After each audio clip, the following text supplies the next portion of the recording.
The wind sang through the cottonwoods like a morning voice, low and cracked, pulling snow from the branches in lazy swirls. It had not stopped snowing for 3 days. The world outside the sagging cabin had narrowed to white and silence so quiet it hurt the ears, like something holy had died and no one dared speak of it. Inside, the air was thick with cold. The last of the firewood had burned down to ash sometime in the night. Frost crept along the window panes like veins.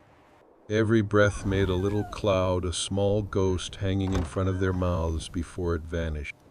The children were piled together under the quilt, all 5 of them, limbs tangled, too cold to cry anymore. One had wet himself. Another was murmuring in his sleep, chasing dreams of food. She sat on the floor with her back against the wall, arms wrapped around herself. Her skirts were stiff with ice at the hem, her fingers cracked and bleeding. The baby hadn't nursed in over a day. His little body was light and still beneath the layers. She hadn't checked his breathing in hours. She couldn't. Not yet. Snow scraped across the roof like fingernails. The door was swollen shut. Somewhere beyond it lay the trail. If you followed it long enough, it led down into town where there were people and bread ovens and light. But that was a different world. They had no horse, no sleigh, just each other and cold. Her husband had left 6 days ago. He took the mule and promised he'd be back by Sunday. Just need to get to Hebron, he'd said. They'll help. I'll bring food. Just hold on. It was Friday now. The woodpile was gone. The flour barrel scraped bottom. The matches were gone too. And her hope, what little she'd scraped together, had thinned out like the light through a snow cloud. She should have gone with him, or left long ago, or never come at all. But she hadn't. She had believed him. She had stood in that doorway and waved, holding the baby in one arm, watching him disappear into the white with the mule's hooves, leaving perfect little prints. And now she sat with a dead hearth, 5 children, and nothing but snow for miles. Her head tipped forward. She blinked slowly. Her body wanted to sleep. It would be easy. She could lie down beside them and just not get back up. Let the cold take her quiet. Then she heard it. At first she thought it was her heart again, thudding in her ears. But no. It came again. A low, muffled sound. Distant. She forced her body upright and crawled to the door. Her fingers fumbled at the latch. It wouldn't budge. The snow had crusted it shut. She kicked. Once. Twice. Her boots struck it with a dull thump. Then again. And again. The 3rd time the door cracked open, and a gust of wind punched through, blinding her with snow. She staggered back, coughing. Through the flurry a shape moved. It wasn't real at first, just the idea of a man, a hat dark against the white, shoulders hunched, a horse behind him, its breath billowing in clouds. He stopped a few yards away. She didn't speak. Her throat felt sealed with ice. Her hands trembled at her sides. The children were still inside. All of them. She needed to. "Ma'am," he called. His voice was low, rough, tired. "Who's in there with you?" She opened her mouth. Nothing came. She tried again. "Children," she rasped. He nodded once, then turned and walked to the horse. From a pack he pulled out a burlap sack, then another. A small bundle of firewood. His movements were careful, slow, like someone who knew what frostbite felt like. "I'm coming in," he said, not asking. He stomped his boots, then stepped inside. She backed away to let him pass. He took in the room with a single look, the curled bodies under the quilt, the empty hearth, the color of her face. "I'll make a fire," he said. She couldn't speak, just watched as he knelt, set the wood down, and reached into his coat for a flint. The first spark flared, then caught. Smoke rose. It wasn't much, but it was something. The flame crackled like a whisper. It caught slow, licking up the dry kindling he'd packed in oilcloth. He worked quiet as if not to startle the cold. She crouched near, watching his hands, big calloused one with an old scar across the knuckles. Not young, not old, somewhere in between. Smoke spiraled up through the chimney hole. The fire grew bright enough now to throw shadows on the walls. She didn't realize how dark it had been until light came back. The children stirred under the quilt. One of them coughed. He reached into his coat again and handed her a tin of beans and a hard loaf wrapped in wax paper. Her fingers were too stiff to take it at first. He pressed it gently into her hands. "There's more on the horse," he said. She nodded, clutching the tin like something sacred. Her lips cracked when she tried to smile. "Name's Ellie," he added, brushing snow from his shoulders. "Ellie Garner. Was passing through when I saw smoke days back. Then it stopped. Figured maybe someone needed help." She stared at him, eyes hollow. "Why would you stop?" she asked, voice rough. He met her gaze, even and still. "Because I would want someone to stop too." The baby stirred then, a small sound like a sigh or a cry. She snapped toward the quilt, heart clenching. She was on her knees in a blink, peeling back the covers. The child's face was pale, but his lips moved. "Alive, alive." She pressed him to her chest, rocking her shoulders, shaking. She didn't cry. Couldn't. But the sob moved through her body anyway, a soundless quake. Eli stayed back. He didn't speak again, just fed the fire and looked away. When the room warmed enough for breath not to hang in the air, she sat near the hearth and opened the tin. The children were waking now, blinking like pups. She passed the food to them, first watching each bite with fierce attention, as if willing it to stitch them back to life. Only once they'd eaten did she tear a corner of bread for herself. She chewed slow. The taste was nothing, but it settled in her belly like heat. The silence stretched. The crackle of flame, the slow chewing of half-frozen mouths, the creak of snow slipping from the roof. Then he asked soft what happened to their father. Her jaw tensed. "Went for help," she said. "When?" She hesitated. 6 days ago." He nodded once. Said nothing. She looked up at him. "You think he's dead?" He met her eyes. "Not cruel, not kind. I think if he ain't, he's lost." Her shoulders dropped. She turned her face to the fire again. They sat like that a long time. Later he brought in more from the horse. 2 more sacks of food, a wool blanket, a tin of coffee. He unpacked slowly, laying things out neat. She noticed the way he moved, not like a man who owned much, just someone who respected what he carried. She tried to speak again. "My name's Mara," she said. "Mara Delaney." He nodded, his voice low. "Pleased to know your name, Mrs. Delaney." She looked at him closely this time. Sun-worn skin, eyes like dust and river rock. His coat was patched in places. His boots were good, though well-oiled and sturdy. The kind of boots that had walked a long way and meant to keep walking. "What were you doing out here?" she asked. He shrugged.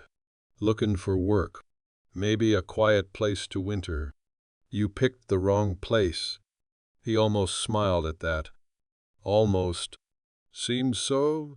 The wind howled outside. The storm had eased but not passed. There would be no leaving tonight. Maybe not tomorrow either. Mara looked at the children, then at the stranger warming his hands by the fire. She didn't trust easily. Not anymore. But for now he had brought light back into the room. That was enough. Stories like this don't stop here. Subscribe now. The next morning broke with no sun, just a pale gray light bleeding in through the crusted window like the world had forgotten how to be warm. Snow still drifted past in slow flurries, but the worst had passed. It was the kind of cold that settled in deep bone cold, but the wind had stilled. Eli was already outside. Mara watched him through the sliver of open door wrapped in the blanket he'd brought. He was digging, not frantic, just steady. Shovel, pause, breath, shovel again. Clearing a path to the shed where her husband had kept the traps, the broken plow, the tools he never fixed. The trail, too, needed digging. If anyone was to leave or come, there had to be a way through. He worked like it mattered, like it was his land, too. Inside, the children ate thin porridge over the fire. The baby had taken a bit of goat's milk warmed with ash bark. Still weak, but his color was better. Mara kept one hand on him, almost afraid he'd disappear if she looked away. By mid-morning, Eli returned with snow up to his thighs and a glisten of sweat at his brow. He hung his coat on a nail and crouched to take off his boots. "You didn't have to," she said. He looked at her, not blinking. "You got 5 little ones here. You'll need that trail sooner than later." She didn't argue, just nodded and stirred the fire. He glanced around. "You got a root cellar." She gestured toward the corner under the floorboards. "Nothing left but turnips and frozen air." He grunted. "Still worth checking." Later he found her outside behind the cabin, chipping at the ice in the water barrel with the back of the axe. Her sleeves were soaked. She hadn't heard him come up until he took the axe from her hands without a word. She stepped back, teeth clenched. "I can manage," she said. "I didn't say you couldn't." He broke the ice in 4 clean blows, then dipped the bucket and handed it to her. The water sloshed cold onto her skirt. They stood quiet a moment.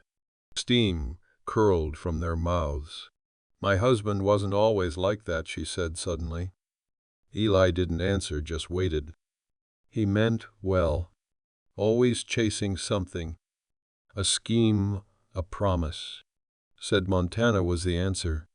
Land cheap, sky wide. So we came. She looked down at her hands, red and raw. He promised a lot. Eli still said nothing. She let the silence hang, then added quieter, and when it didn't work, he turned hard. Drank when he could. Hit when he thought no one was looking. Not bad, not enough to leave. She took a breath. Then the snow came and he left. Said it was for us. I believed him. Eli looked past her at the trees where snow hung heavy on the pines. "You still think he's coming back?" She shook her head. "Not anymore." The wind stirred again. That night, after the children were asleep, she found Ellie sitting outside on the stump near the woodshed. He had the baby rifle across his lap, not loaded, just resting there. She brought him coffee in the tin cup and sat beside him. "Thank you," she said. He didn't look at her, just nodded. They stared out into the dark together, the stars barely piercing the clouds. "You got family?" she asked. He took a while before answering. "Had a brother once. Went out to California. Haven't heard from him in 10 years. She waited, but he didn't go on. "You don't talk much," she said. He half smiled. "Talkin's fine. But listening's what keeps you alive out here." She glanced back at the cabin. The firelight flickered behind the window. Her children were sleeping. They were fed. For the first time in a long time, she wasn't waiting for something to go wrong. "Maybe that's true," she said. "But sometimes when you've been quiet too long, the words build up like floodwater. Eventually they find a way out." He looked at her, then really looked, and gave the faintest nod. "You just let me know when you're ready." She didn't say anything more, but she stayed sitting beside him until the cold crept too deep.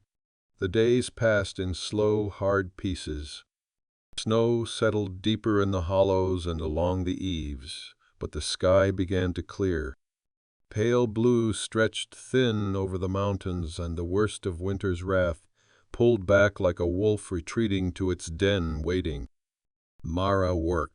That was how she got through. She mended clothes with numb fingers, boiled bark tea for the baby's cough, scrubbed filth from the cabin floor until her knuckles split open.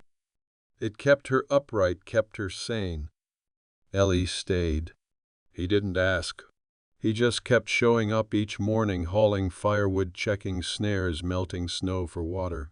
He fixed the shed door with 3 nails and a scrap of tin, mended the broken stove leg with a rock wedge and patience, repaired the fence line, though there was nothing left to keep in. Mara watched him warily at first.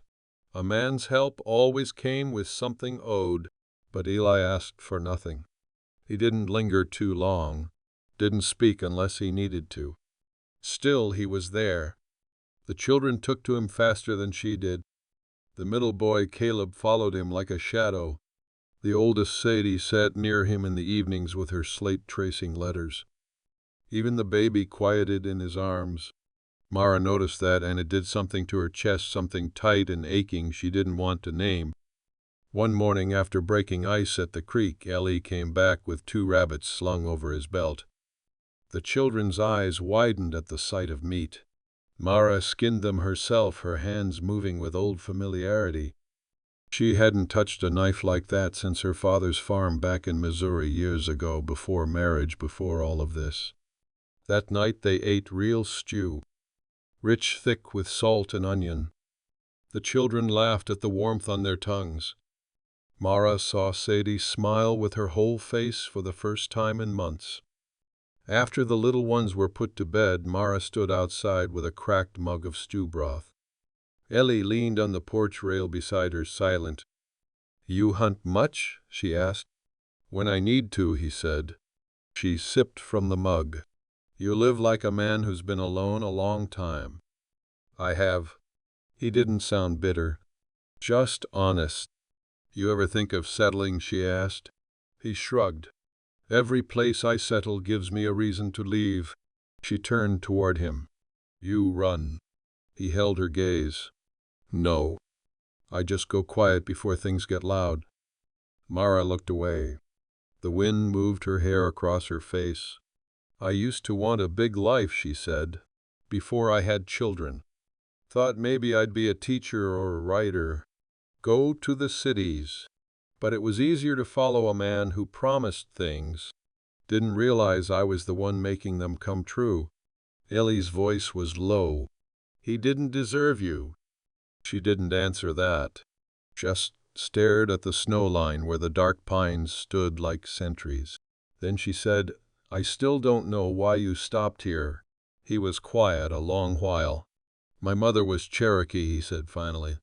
"She taught me to listen for things that don't sound right. I was riding north when I passed this way. Something felt off. I circled back. No tracks, no smoke, just stillness." Mara waited. "I've seen too many things go quiet like that and stay quiet forever." She nodded slowly. "Thank you," she said. He looked at her. "You don't owe me thanks." "I know," she said, "but I'm giving it anyway." That night she didn't bolt the door. Not because she trusted him. Not yet. But because for the first time in weeks she didn't feel entirely alone. Mara woke to birdsong. Not much, just a few sharp notes from somewhere up in the pines, but enough to break the stillness. The storm had passed for good. In its place, thin light stretched across the frost-laced world, and the air had that brittle, clean scent of thaw. She rose quietly, stepping over her children. They slept heavier now, not from exhaustion, but peace. The baby's chest moved slow and steady. Outside, Eli was chopping wood. The rhythm of it carried across the yard, 3 swings, pause, then the heavy crack of the axe splitting through. She stepped onto the porch with a shawl around her shoulders, arms tight against the cold. "You don't have to keep doing that," she called. He didn't turn, just swung again. "Somebody's got to." She came down the steps barefoot, ignoring the bite of snow. "You planning to stay through spring?" The axe stopped mid-swing. He rested it on his shoulder and looked at her, sweat clinging to his temples. You want me gone?" "No," she said too quickly, then added, "But I don't know what you want." "You don't say much." Eli nodded, setting the axe aside. "A place to be useful. That's all. That's not much of a plan. It's more than I've had before." She stood still, trying to read him. There was something quiet and damaged in the way he spoke, like a man who had nothing left to prove and nothing left to lose. "I could pay you," she said. His mouth twitched, almost a smile. "With what?" She exhaled, glancing toward the barn. The mule hadn't come back, and the hen house had been empty since the second blizzard. "Turnips," she said dryly, "and a half-starved goat if she survives." He chuckled once, a low sound. "Guess I'm rich then." They fell into a rhythm after that. Not fast, but sure. Mara didn't ask more than he offered, and he didn't offer more than she needed. They fixed the barn roof together, pulled dead rabbits from the snare line, and carried buckets of snow to melt each morning. He watched the children without being asked, never scolded, never pried. Just handed Sadie extra wood for the fire when her hands were chapped, and let Caleb show him how to whittle crooked animals out of pine. Still Mara kept her distance. At night she curled in the far corner with the children. Eli took the floor near the hearth. Then came the letter. A stranger wrote in from town. A ranch hand from Hebron, younger than Eli, his face wind-chapped and shoulders hunched with cold. He brought a scrap of folded paper and the scent of horse sweat and pipe smoke. Mara didn't open it right away. She stood on the porch with the envelope in her hand, staring down at the familiar slant of the handwriting. Her husband's. She felt Eli watching her. Not close, but near enough to steady her. She opened it with stiff fingers. The letter was short, a few lines scratched in haste. He had reached Hebron. There had been a saloon fire. He was staying on to help rebuild. He wouldn't be coming back. That was it. No apology. No promise. Not even her name. Just facts like the weather. She read it twice, then handed it to Eli without a word. He read it once, folded it clean, and said, "You want to burn it?" She nodded. He lit it in the hearth that night, tucking the edges of the paper between two logs. It flared quick, curling black in seconds. Mara didn't cry. She just watched it go. And for the first time in a long while her shoulders lowered, not in defeat, but something closer to relief. Spring came slow to the high country, first with meltwater dripping off the eaves, then with shoots of green pushing up through old snow, cautious and trembling. The air held a kind of softness again, though the ground stayed stubborn with mud. Mara moved through the days with steadier hands. She chopped, mended, gathered. She smiled, more even laughed sometimes, a quiet thing that caught her by surprise. Eli stayed. He rebuilt the co-op from split cedar. He caught a wild hen in the woods and brought her home in a burlap sack, calm as a priest. When the first egg came, Sadie ran to Mara, screaming like she'd found gold. And maybe she had. Mara grew stronger. Her steps didn't falter when she carried buckets. Her back didn't ache from sunup to sundown. She took the children out to the field and taught them how to rake and scatter seed by hand. "You don't wait for life to get easy," she told them. "You start planting anyway." Eli heard her say it and glanced over something shifting behind his eyes. That night, after the little ones were down, Mara found him oiling his saddle. His hands were methodical, gentle. "You leaving soon?" she asked. He paused, was thinking on it. "Why?" He didn't look up. "I don't want to stay where I'm not wanted." She leaned against the doorframe, arms folded. "That what you think this is?" He shrugged. "You've got a home again. You're strong. Don't need fixing. I don't know what else I'm good for. You think I kept you here because I needed help? You didn't ask me to stay." She looked away. "I didn't know if you would." Silence opened between them like a slow crack in ice. Then she stepped forward real quiet until she was beside him. "I've lived most of my life being someone else's burden," she said. "Then I spent the rest trying to carry everyone else." He set the saddle aside and looked at her, really looked. "And now I'm trying to learn how to stand next to someone without leaning too hard." They stood like that for a moment, the air thick with things unsaid. "You're not fixing me," she added. "And I'm not fixing you." He nodded slow. "Maybe we're just building something new." His eyes softened and he reached up, brushing a loose strand of hair behind her ear. His fingers were rough, but the touch was careful, like she might disappear if he pressed too hard. "You sure?" he asked. She didn't answer with words, just stepped closer and laid her forehead gently against his chest. His arms wrapped around her, not like a rescue but a homecoming. Outside the wind shifted. A warm breeze carried the scent of pine and wet earth. Somewhere down the valley a creek ran fast and full free again. By late spring the snow was just a memory packed into the last stubborn shadows beneath the trees. The soil turned dark and rich, the kind you could press your whole hand into. Mara's garden rows stretched neat and strong behind the cabin, beans, carrots, even cabbage if the frost held off. Eli built a fence around the plot. Said it would keep the deer out. She knew better. He just wanted her to know it mattered. They worked together most days, sometimes side by side, sometimes apart. No longer out of survival but rhythm. Some quiet agreement had formed between them, like a song hummed low under breath.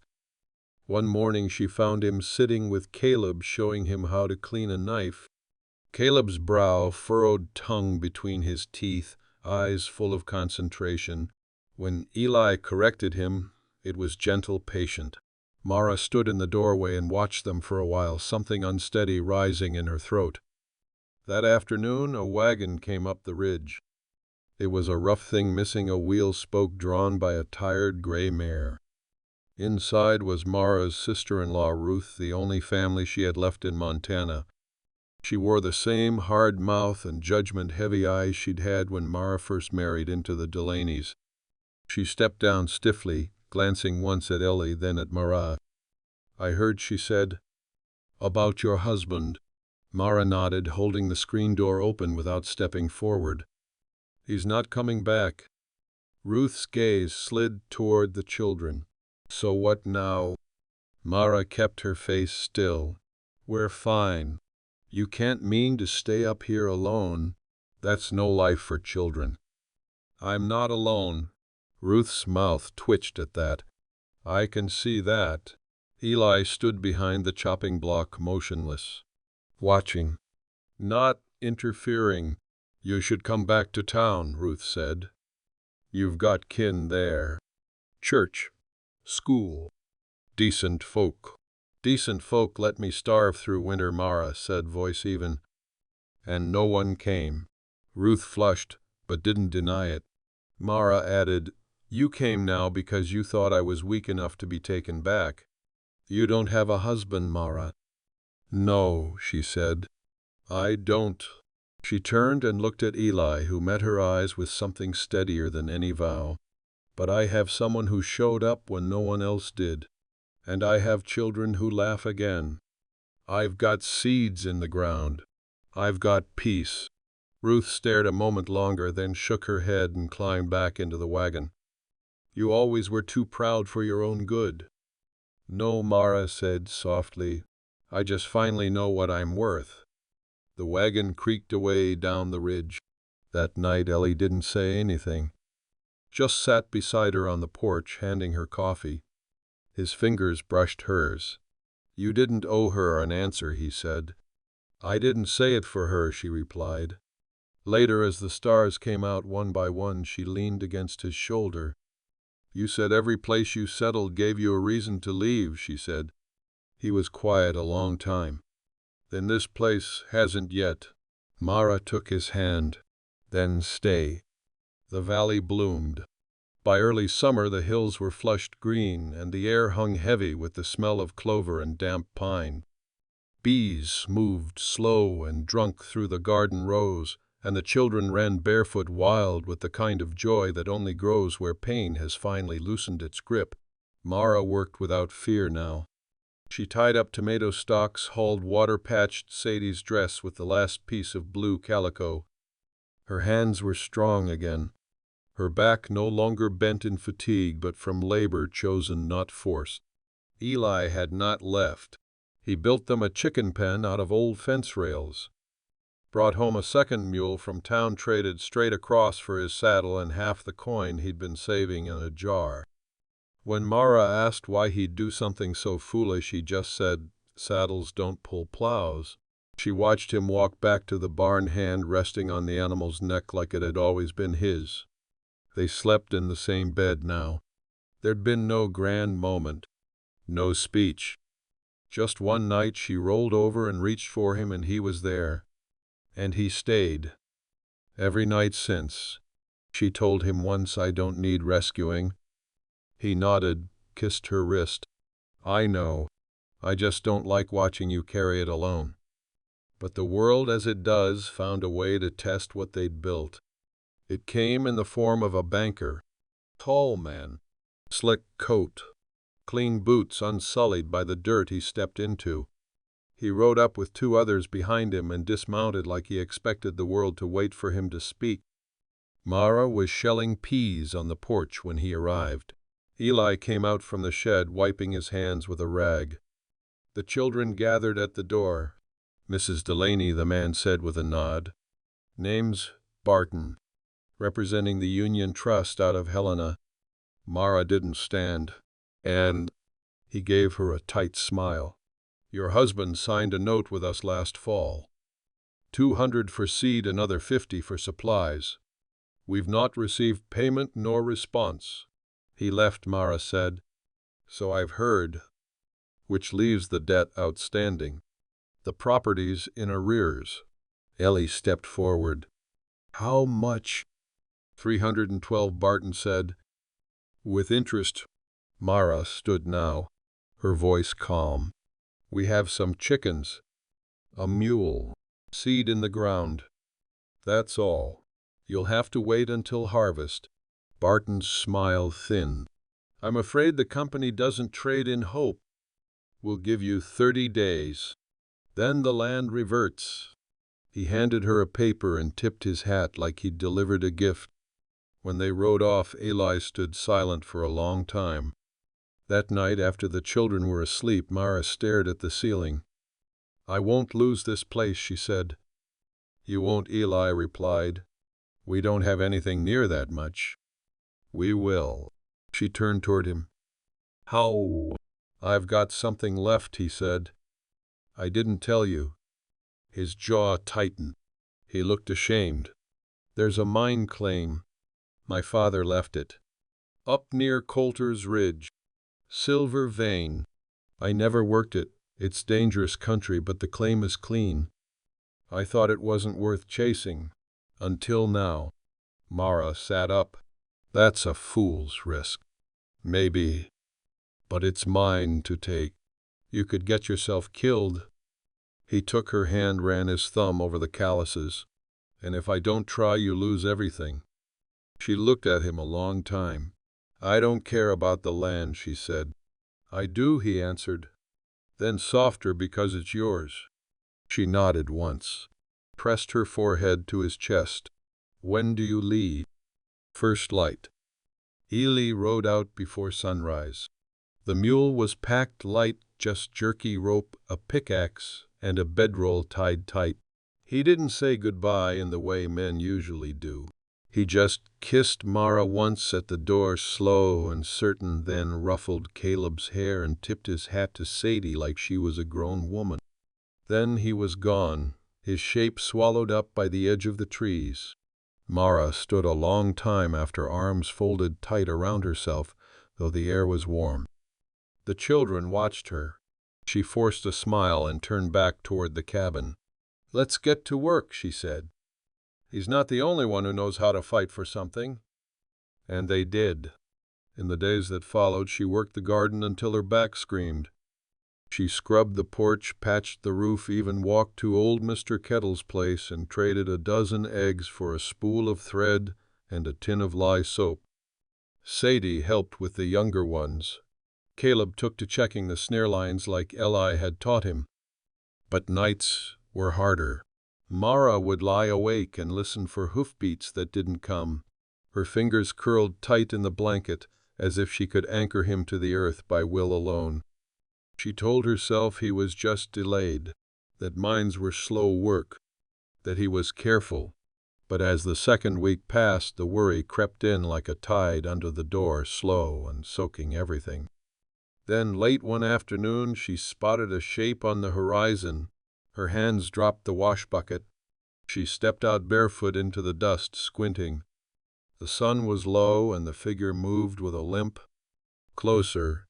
It was Eli. His face was drawn, skin cracked from wind and sun.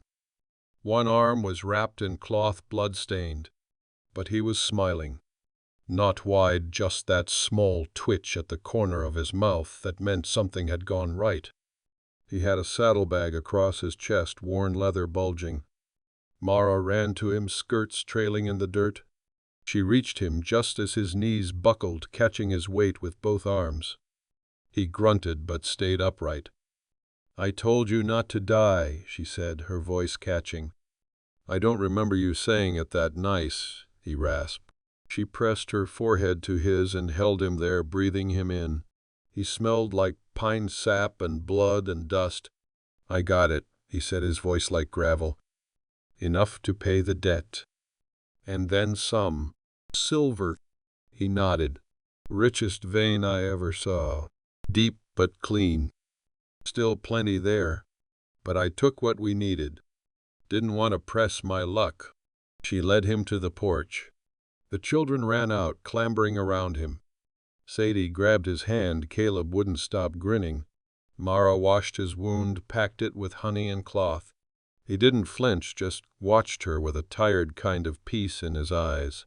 "You're a damn fool," she whispered, not angrily. "I am," he agreed, "but I'd do it again." That evening they sat by the fire. He had his arm around her head, leaning back, breath slow and even. "You think the bank'll leave us be now?" she asked. He nodded. "They'll get their money. And next year maybe we buy the land clear. Put it in your name." She laughed, quiet. "You think that means something?" "It does to me." Outside, crickets began to sing in the long grass. The air smelled like rain, even if none had fallen yet. The world was holding its breath, waiting maybe for what came next. By the time summer fully claimed the valley, the Delaney homestead had transformed. The garden thrived with beans, carrots, and the first bright tomatoes. The children ran free through green fields, laughing and chasing the stray chickens Eli had brought home. Even the baby, now toddling, stumbled after Caleb and Sadie, falling into the soft earth, only to scramble up and keep going. Mara stood on the porch one morning, the sun warm on her shoulders, brushing the hair from her face. Eli leaned against the rail beside her, a cup of coffee in his hand. She glanced at him, and he smiled, not a quick flash of courtesy, but the kind that reaches deep into your bones. "You think we'll ever stop working?" she asked. "Not likely," he said. "Not if we want to keep this life." She nodded. "But maybe it won't feel like work anymore." He reached over, brushing a calloused finger along her wrist. "It already doesn't." Their children called from the garden, voices bright and careless, and Mara laughed. The sound was light, but it carried the weight of months of fear, hunger, cold, and isolation. She looked at Eli, and for the first time she could see not just the man who had arrived when she was on the edge of despair, but the one who had stayed, who had helped her find life again, not with words, but with quiet, steady presence. He nodded toward the valley. "The mine is safe for now. Debt's cleared. We can breathe." She let the words sink in. Breathe. She could finally imagine it. Imagine mornings without fear, nights without dread, years filled with possibility. "Then let's start building," she said, her voice soft but certain. "Not just surviving, but living." Eli lifted her hand to his lips and kissed it, a vow unspoken but understood. That afternoon they worked side by side, patching fences, setting up the chicken coop, and planting more seeds. The children ran between them, carrying water and small tools, bringing a sense of chaos that felt alive and right. As the sun dipped low, painting the valley in shades of gold and amber, Mara stepped back, hands on her hips, surveying what they had created. It was small, fragile, yet it was theirs. Every piece of it, every garden row, every plank of fence, every corner of the cabin was proof that they had endured. Eli came up behind her, wrapping an arm around her shoulders. She leaned into him, letting the warmth of his body remind her that she was no longer alone. The wind carried the scent of pine and earth, the soft murmur of the creek, and for the first time in a long while the sound was comforting. "Someday," she said, voice quiet, "we'll tell them about the snow, about the waiting, about the things that tried to break us." Eli pressed his lips to her temple. "And they'll know," he said, "that even in the worst storms there's a chance someone shows up, that life, it finds a way." The children came running, laughing, shouting over the fields. Mara and Eli stood together, watching them, feeling the weight of all that had passed and the lightness of what was still to come. The cabin was warm now. The hearth burned steadily. The garden thrived. The wind no longer howled in despair, but whispered through the pines, carrying a promise of days yet to come. Mara held Ellie's hand as the sun set behind the mountains. The light caught on the edges of the valley, glowing with the kind of quiet hope that doesn't shout but grows slowly, deeply, and lasts. And for the first time in a long while she believed it. Subscribe and follow The Long Road West.